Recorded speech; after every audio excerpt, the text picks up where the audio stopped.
island floating by. Yeah, really. That's really cool. It looks like it'd be really comfortable, like a hammock or something, you know, just floating down.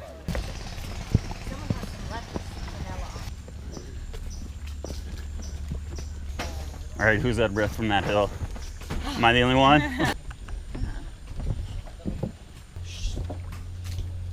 Night monkeys. Yeah. Oh, right there. Oh, they're tiny. Where? Oh. Straight up ahead in the rafters. Oh, there they are. I'm looking at the trees. So cute. This was a hotel. Researchers used to stay here. So cool they're looking right back at So you. now, like this, they're gonna rebuild it. Oh, Yeah. This is rock. Everybody saw it? Yep.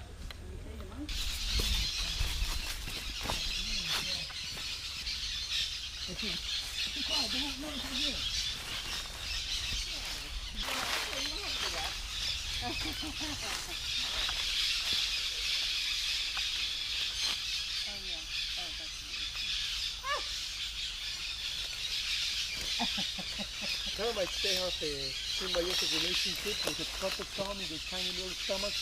And they produce sugar, so they get Wait, which one is the most good? The one that you can see the one right there on the tree with the little branches, and it has a little. See how it's coming out that tree? It's gonna have all kinds of little flowers all over on it. Rinella, basically. Wow. Oh my goodness. Yeah, he's like that brown How leaf beautiful color. it looks, Camouflage. huh? Yeah. If it's on the ground, it just looks like a leaf. To explain you what is allochemical recycling, the plant produces a certain chemical in the leaf, example. And then there is a larva who feeds on the leaf of the plant. And then the larva is going to recycle the chemical of the leaf from the plant and produce a different chemical in its own body.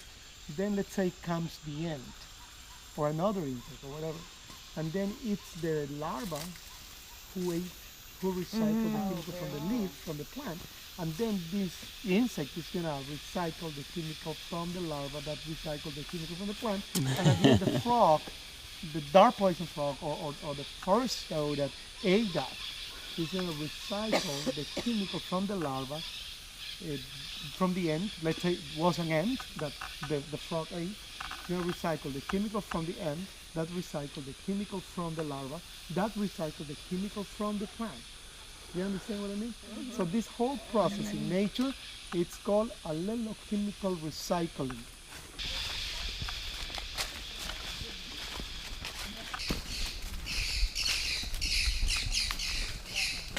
Yeah, that one's really cool.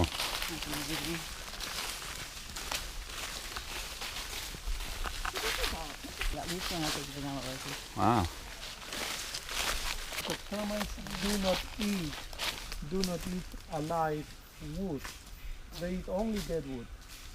Okay, this is a dead tree, so they're going to be eating a whole tree. Scientists in the United States have been studying this sensor, which is the proboscis of termites, to imitate in a little device the electrical pulses of a living tree. So that way, you know, the termites think that your house is alive and you don't need any external. Wow, that'd be great. So just hang on your house. So the other thing is that termites, we see it every 300 feet in the rainforest. I don't know if you realize. From the river also we've been seeing a lot of termite nests. They're very important because they produce a lot of nitrogen. And they're the only insects that poop on the canopy on the same spot. They're very organized. It means that if you're having a colony, 100,000 termites, 100,000 little poops per day on the same spot. Wow. And they have a symbiotic relationship with the protostome in their tiny little stomachs. It's a little bit bigger than a bacteria. So they're the ones who actually process the cellulose of the vegetables. Right. So the deadwood termites have been biting, and they process it inside. It's like a little laboratory, microscopically inside, and then they put sugars into the termites' stomach, and those sugars will be the nutrients for the body of the termites. And when the termites process or digest through the intestine, at the end, when they poop, they produce nitrogen, and nitrogen is good for trees. Oh, he got a tarantula. Are they pretty benign, pretty docile? No. This is a pink-toed tarantula. Okay. They can shoot the hairs. You see the abdomen, the second segment, it's bald, you see it? It means that with the two backward legs has been shooting to someone those little hairs on the abdomen. With the two backward legs, they shoot it. And that's urticating, that burns. If you get in your eyes, it's a problem. It's a big It's problem. really horrible. It hurts.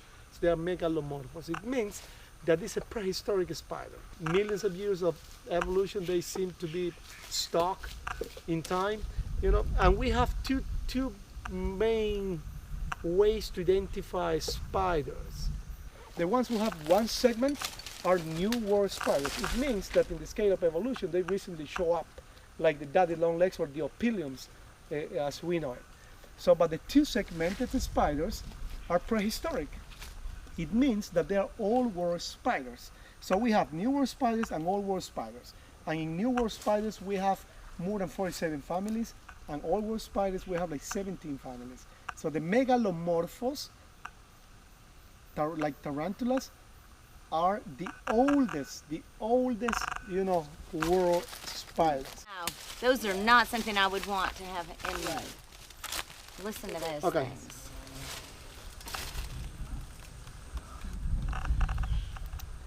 You see the fans? Look. I'm just doing it slowly. I'm not hurting it. You see, like a snake. You see, now you understand what I mean? Oh yeah. Anyone needs help finding it? Anyone not seen it?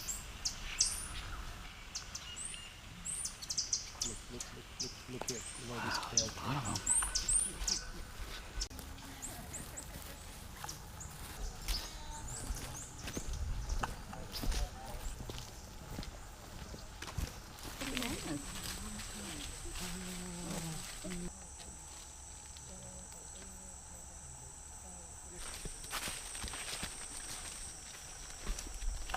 Found a colony of bullet ants. You know, bullet ants, those are the largest ants we find, you know, in the Amazon basin. And they, besides biting, they can sting you like wasps. They are able to sting the protein they produce in the abdomen. They have a little gland on the abdomen connected to a stinger, and they produce a protein that actually is useful for treating epilepsy. So it's medicinal, but the pain is horrible. I'm just doing noise here. They hear the noise and they come out. Rubber tree, that's what they live.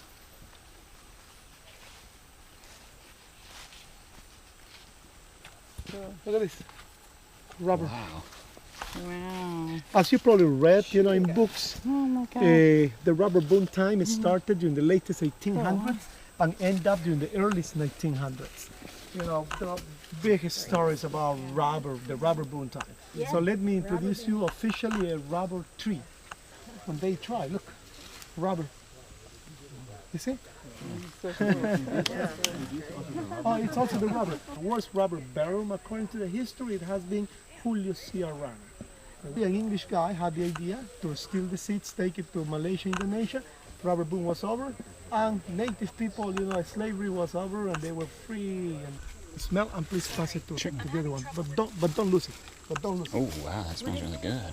Tar tree. tar for Our ancestors used to be using the resin of this tree that we call copal, also from the genus copal, you know it in the United States, because we make perfume also out of this. This is flammable. You could make a torch for all night long also with the copal. Es de que usaban como brea antes para las canoas, los antiguos. To seal the dugout canoes And this is or any other boat. and this is flammable as well. So you could start fire even if it's raining, and this could be running all night long. Oh, really? Yes. Yes. We also, because termites produce some turpentines, which is a chemical that it's an insect repellent, we use copal to start firing a little termite nest, and then you have mosquito repellent for all night long. Because the termite, due to the carbon that they use for building their nest, is a natural So carbon. that'll keep it away. And it burns it slowly like mosquito coil all night long. This has been used for centuries for our ancestors, you know, to make, to seal the canoes, to make the boats. Very cool. And imagine, we didn't even touch the tree. Yeah. The tree just came. released itself. Leaf cutters, they belong to the Attini genus, Atta genus. We have 240 species of Attas. I mean, 240 species of leaf cutter ants. there is an incredible natural history when we talk about actinids, I mean leaf-cut friends, due that they have symbiotic and mutualistic relationship with some symbionts and fungi. So actually, this species that seems to be an Atta netoris species, Atta genus netoris species, they are farmers. They do not eat the leaf. So they bring the leaf underground, and underground they chew it and they regurgitate, and then a fungi is going to start to grow. They cultivate a fungi that belongs to the Basidiomycetes genus. So this fungi is going to be food. They are vegetarian. Anaconda group, how are you doing? Everybody okay? Yes? I'm doing Well, great. this is nothing, guys. This is just training for the hardcore. Welcome to the suspension bridges. We have 8 we have 8 bridges that cannot be more than 4 or 5 people at the most. And after we finish with the bridges, we're going to walk straight, to where the catamarans are waiting for us to paddle the beautiful pond, the beautiful lagoon, until we get to the riverside. So we expect to do that by Paisa. Roca no, tienes que estar a 2 metros de distancia o 3 metros. Cuando llegan a la plataforma, continúan los otros. Mom, okay.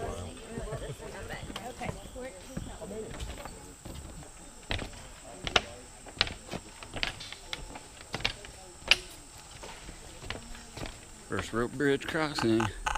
Will I make it? I like that. Yeah. That's very cool.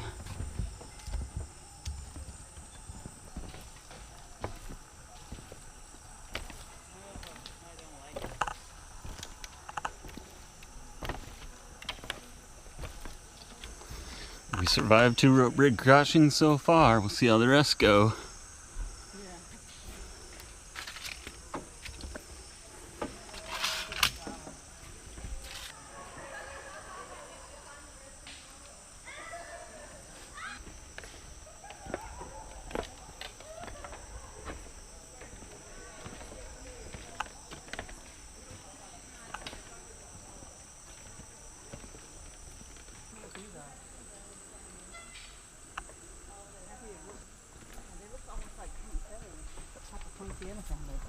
You see those little seeds?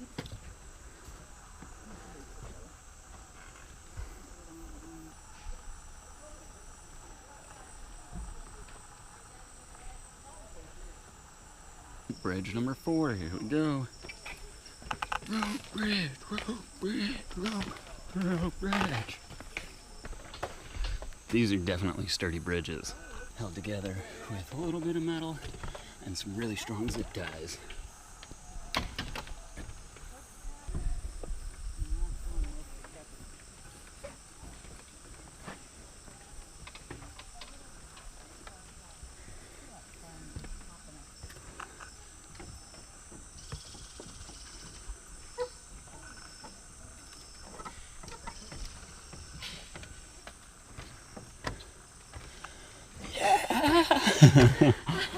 Made it!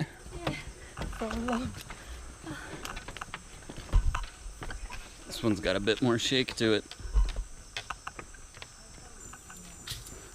How far up do you think we are? 50 feet? I don't know. Really bad at that. I want to see what there's nothing.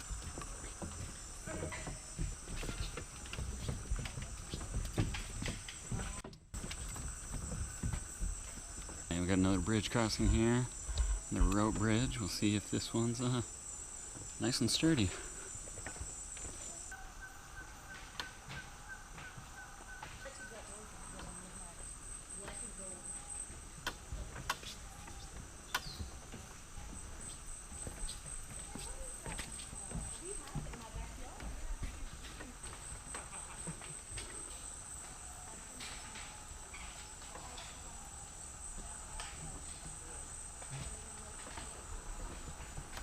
I want to get that. I got bitten.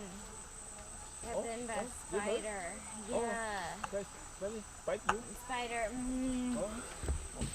Okay, Very great. Thank you. Let's see. Okay, 蜘蛛咬到。 Wonderful. Oh. Oh, thank you. I'm not smart. You're so kind. Oh, I'm good on that one. Nice and open little area off one of the bridges. Give you an idea of how high up we really are.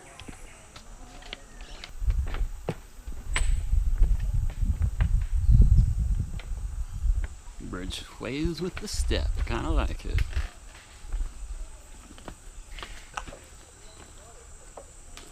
Lots of spider webs. Alright, here's the next one.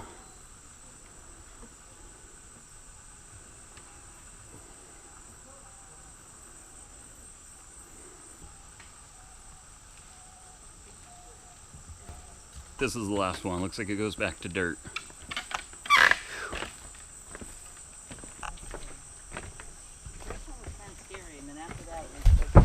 Made it! Yeah. It's crazy. And look at this. How it's open and split and split again. That is really cool.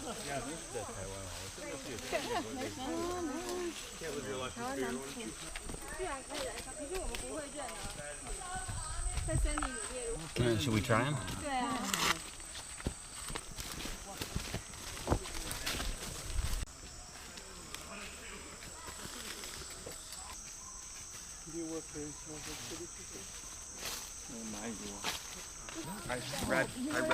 Makeup tree.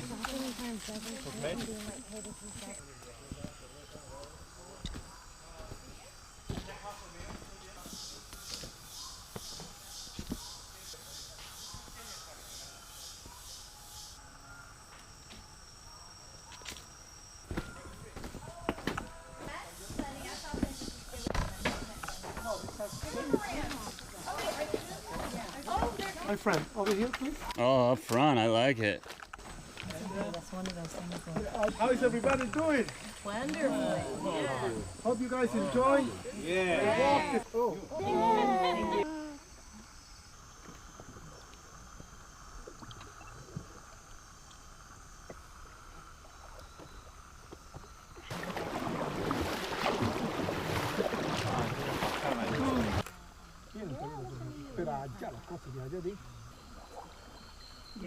So Anaconda group survive.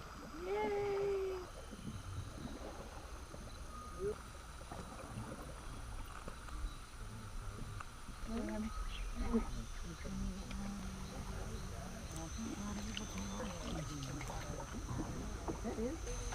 Follow my.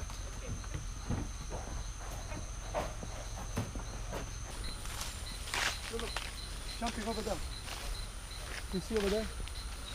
Look, jumping over there. Oh, you see yeah. the movements? Yeah. Look at them. Many of them jumping from the palm leaf. Jumping from the palm leaf. Look at the palm leaf over there. Look. They're small too. These little it's guys. full of monkeys.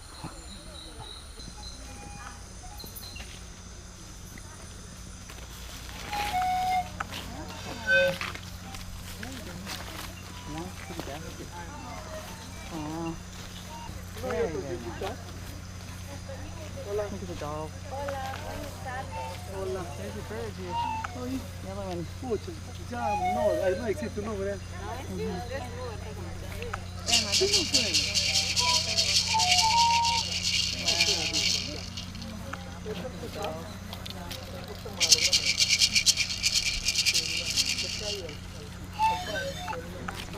That's pretty cool. I like this scary face here. That thing's pretty cool.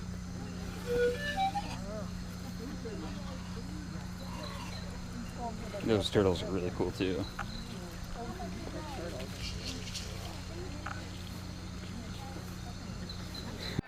Welcome to this wonderful time. Enjoy the happy hours. Welcome to the Chunky Monkeys band.